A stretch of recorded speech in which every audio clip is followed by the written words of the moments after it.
Dhegaystayaal soo dhawaada halkani waa Nugugoyn Channel. Maanta ay taariikhdu ahayd bisha Maarch 9, 2026. Dagaalka bariga dhexe ee isbahaysiga Mareykanka iyo Israa'iil iyo Iiraan u dhexeeya ayaa galay maalintiisii 10aad, isagoo isku beddelay mid saameeyay gobolka oo dhan. Dagaalka maanta dowladda Iiraan ayaa gantaalo ku garaacday wadamada khaliijka sida Imaaraadka, Qatar, Bahrain iyo Kuwait, iyo sidoo kaleeto Israa'iil ayaa qiratay inay 2 qof oo ajnabi ah ku dhinteen dagaal gantaal ku habsaday magaalada Yahuudiya, halkaas oo 2 qof oo ajnabiga ay ku dhinteen sida ay warisay Israa'iil. Sidoo kaleeto waxaa jira dhaawac iyaguna kasoo gaaray gantaalada balaastikada ee maanta lagu garaacay. Khasaaraha ka dhashay dagaalka socday ayaa waxaa jirta Pentagon-ga Mareykanka inay qirteen askari kale inuu u dhintay dhaawac kasoo gaaray dagaalka ka socda bariga dhexe, kaas oo asagoo ku sugan garoonka Princess Sultan ee Sacuudi Carabiya, halkaas lagu beegsaday qarax la beegsaday isla markaana uu dhintay dhaawac halkaas soo gaaray. Askariga ayaa noqon doona askarigii 7aad ee Mareykanka uu qirto. dhinaca kaleeto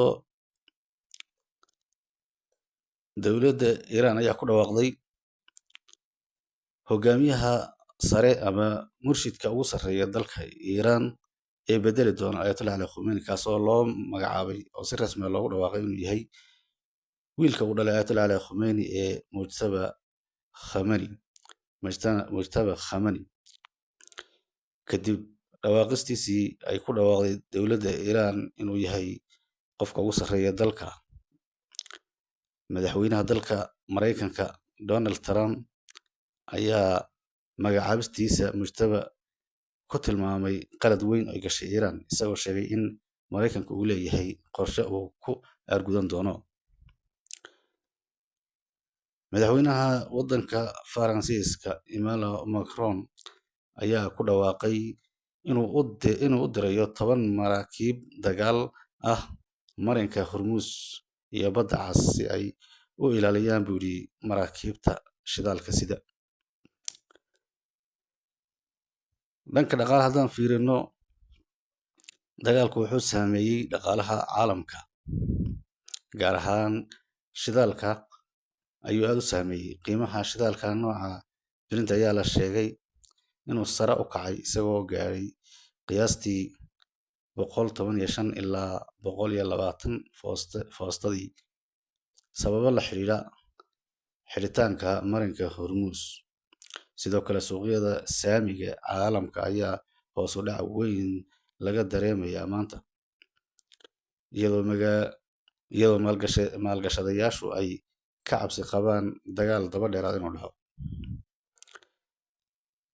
Dagaalka ka socda bariga dhexe sidoo kale wuxuu sababay xaalad bini'aadanimo, taas oo saameyn weyn ku yeelatay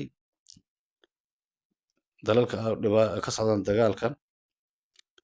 Dalka Iiraan ayaa waxaa la sheegay inay ku dhinteen in ka badan 255 qof, kuwaas oo ku dhintay duqeymaha ay wadaan Mareykanka iyo Israa'iil. Magaalada Tehran ayaa waxay tahay in magaalada Tehran uu qariyay qiiq madow oo ka dhashay duqeymo lala beegsaday xarumaha shidaalka, waxaana ka da'aya roobab madow oo sun ah.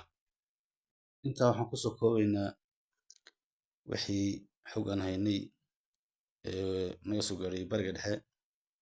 Channelkini share iyo like dhaha. Waa mahadsantihiin.